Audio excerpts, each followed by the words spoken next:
Speaking of that, difficulty-wise, how you finding it? I haven't died once. Super, super easy. I died one time, and it was because I was messing around to like a troll boss or something.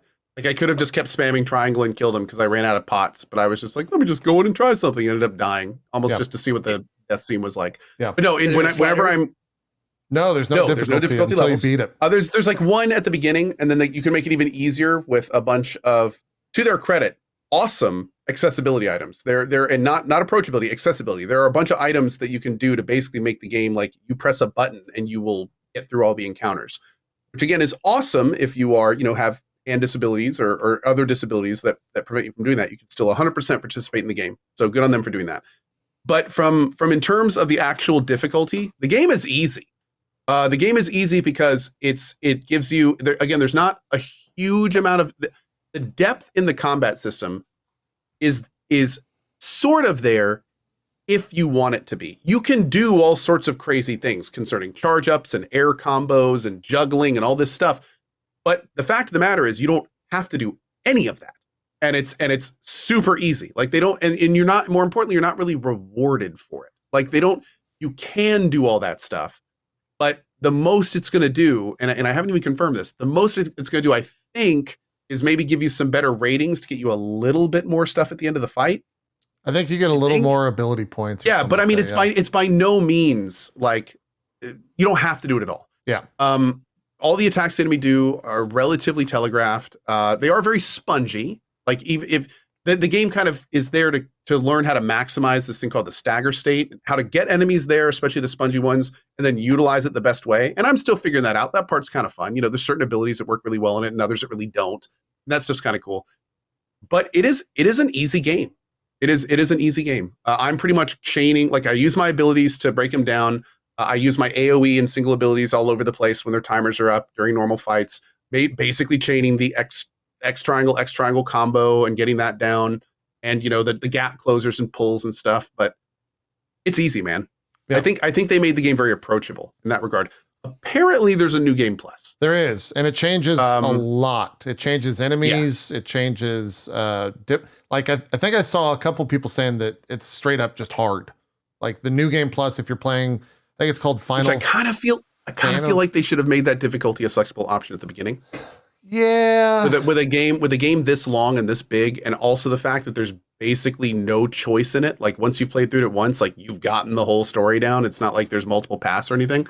I feel like making that a choice at the beginning would make it a lot more engaging. Yeah. Because I will say, like a lot of especially the combat that doesn't involve bosses, kind of snoozy.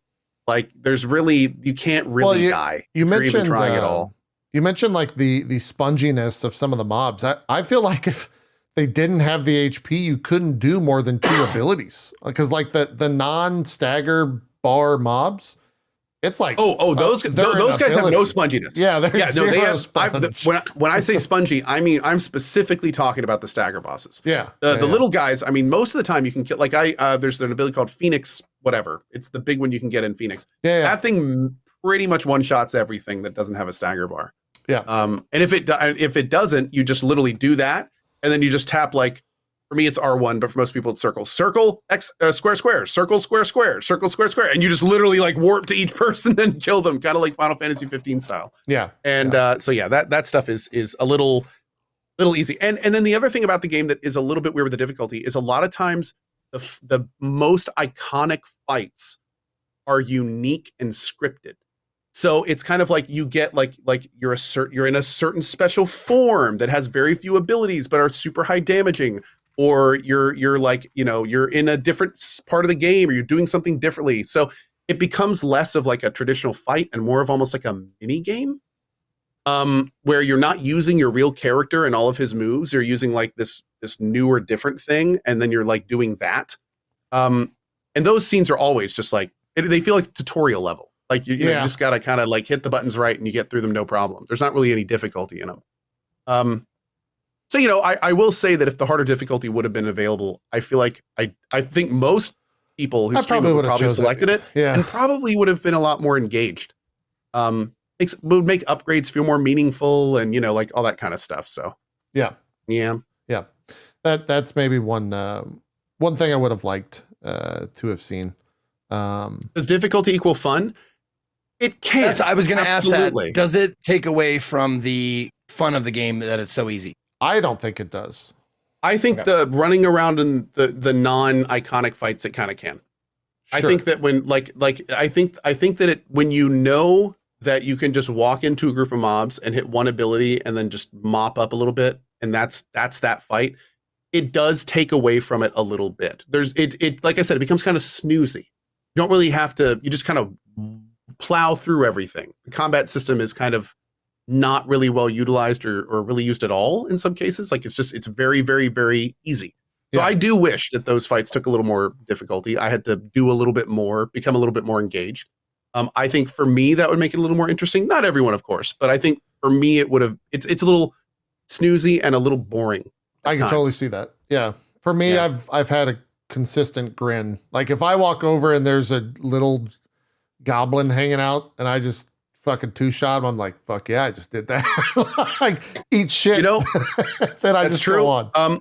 I do think that it's interesting. Like it's interesting that you feel that way, because one of the things that I've been doing is I've been playing a lot, probably at least a few plus hours of this game in my cozy streams. And in those streams, I don't want to do any main story because my EU audience is sleeping and I don't want to progress it. Yeah. So a lot of those hours have just been running around and farming.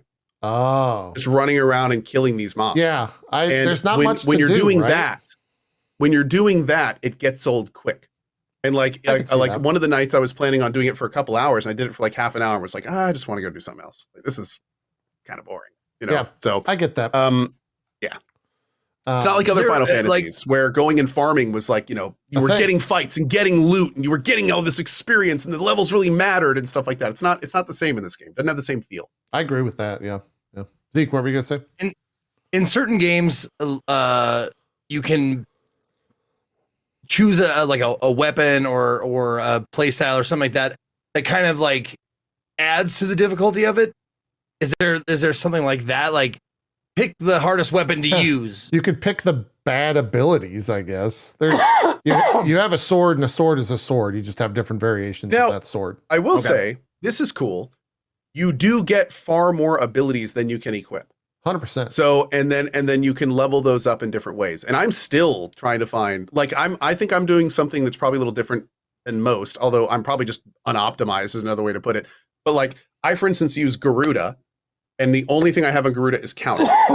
And then I have my Phoenix, which I have my big DPS stuff on. And then I have another one. I probably shouldn't have said the first one, just not to spoil, but I have a third one that then I'm focusing on, like doing stagger damage and stagger stuff, stagger builds. Yeah. So it's kind of like you can do this kind of pretty cool customization thing where you can actually level up powers enough to where you can use them on anyone, and that kind of just increases how much you can, the customization and stuff. It does all kind of come down to feel like a little less RPG and a little bit more like in Devil May Cry, you're like messing with different devil triggers and weapons. It's not really RPG feel. It's more of like a customizing my action feel. Yeah. Which is, I feel different enough to mention, but it's free respec. So you can, if you don't like an ability, you could just get rid of it, which is awesome. I'm really glad they did that. Free respec is baller. I love it. And you get full points back, and you can do it per skill. So if you use a skill, you don't like it, you just unlearn it and you just get your points back right away and you can put them somewhere else, which is makes perfect. Testing a breeze. It's so nice. Like you get a whole bunch of new skills and you can just like unspec a couple of your big ones, try a bunch of new stuff, see what fits, see what doesn't. And if you don't like it, just reset it. So that stuff is fantastic. I feel like every game should all of that. I agree.